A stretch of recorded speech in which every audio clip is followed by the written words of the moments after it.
Good afternoon, everyone. Bonjour tout le monde. C'est un grand plaisir d'être ici avec vous aujourd'hui, si seulement virtuellement. Merci beaucoup pour votre invitation. As Canada's new High Commissioner in the United Kingdom, I just arrived here in the last week of April, so I'm still very much learning my way around. And that's made all the more challenging by the limitations imposed by the pandemic. But one thing is abundantly clear.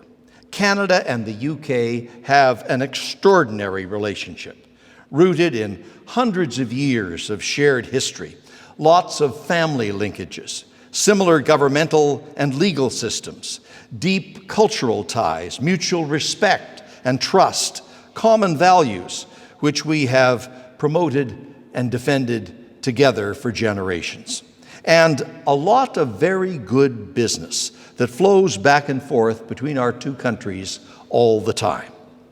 To mention two top-of-mind examples.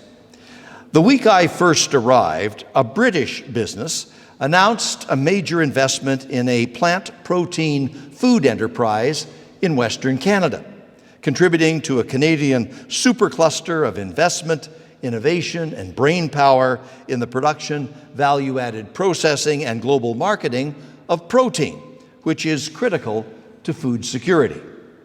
And last week, a dynamic Canadian high-tech energy company announced a major investment in a cutting-edge nuclear fusion plant to be located in Oxfordshire, contributing to Britain's quest to generate large and growing volumes of clean, no-carbon electrical power.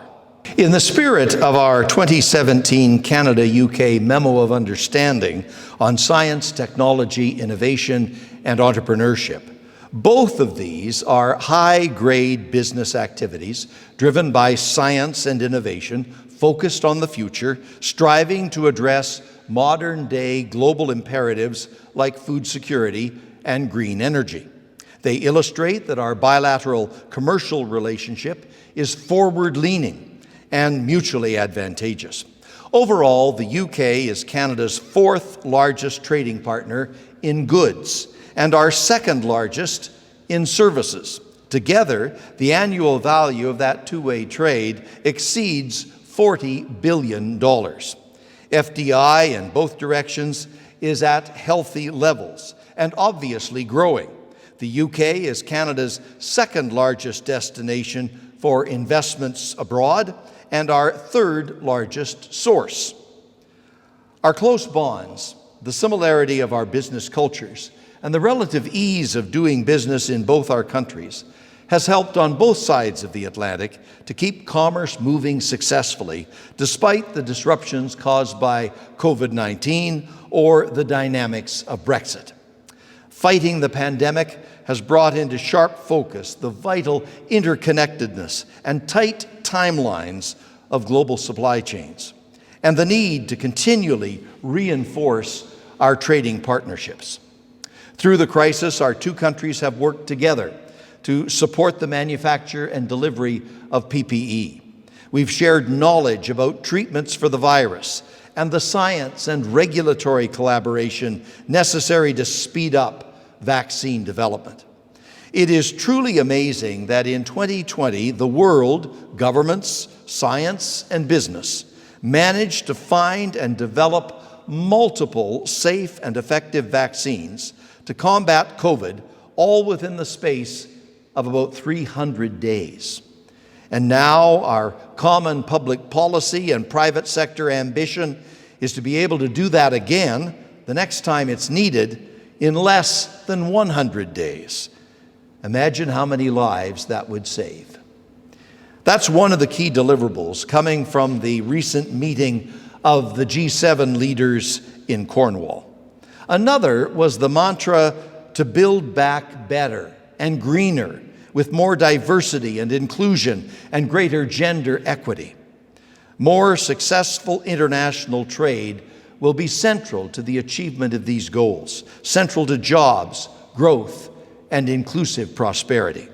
Canada and the UK have an ambitious trade agenda ahead of us, including the rejuvenation of the WTO rules-based system with a properly functioning dispute settlement mechanism. We also support enlarging the CPTPP so more businesses have more opportunities to grow in more international markets while maintaining high standards on the environment, labor, and gender. Canada supports the UK's application to be the first new country to accede to the CPTPP. Then there's the negotiation of a full-fledged bilateral FTA between Canada and the UK to properly replace what used to be the trade framework when Britain was a member of the EU. There is a good continuity agreement already in place to provide stability and reduce Brexit uncertainties in the meantime, but both countries believe we can do better than simply maintaining the status quo. The original timeline was to get formal bilateral trade negotiations going within 1 year, and then to finish within 3 years. Our two prime ministers, meeting a couple of weeks ago on the margins of the G7, have expressed their belief that we can start faster and finish faster so the full benefits of comprehensive freer trade can accrue to the workers and businesses in both countries more quickly. Like the world-caliber investments that I mentioned at the outset in protein innovation for food security and nuclear fusion for green energy, I expect our bilateral work on trade will be very much focused on the future. This Birmingham conference is a good example of how the world has changed from even the very recent past. You've gone digital this year, as you did last year, and you've extended your global reach, attracting a larger audience than ever before. The acceleration of digital adoption across all sectors creates big new business opportunities. The same can be said for Canadian strengths in artificial intelligence, blockchain, cybersecurity, and software engineering, which are converging with our growing capacity in advanced manufacturing, robotics, and advanced materials. Canadian firms in the natural resources sector are also among the biggest developers and deployers of world-class new technologies as they strive to decarbonize, to prosper in a greener and cleaner world. This whole field will get another push forward at the UN's COP26 climate change conference in Glasgow in November. The UK has set energy transition, zero-emission vehicles, nature-based solutions, adaptation, resilience, and sustainable finance as the leading priorities for COP26. So, how do we translate that ambitious agenda into good opportunities for business, trade, jobs, and growth? Let me close with this final thought. When you are looking for global partners and sound places to invest, with more market access to more consumers across North America, Europe, and the Pacific, with conducive immigration and mobility policies, and a sharp focus on the future, look to Canada, a reliable family friend. Merci beaucoup, and I hope you enjoy the rest of the conference.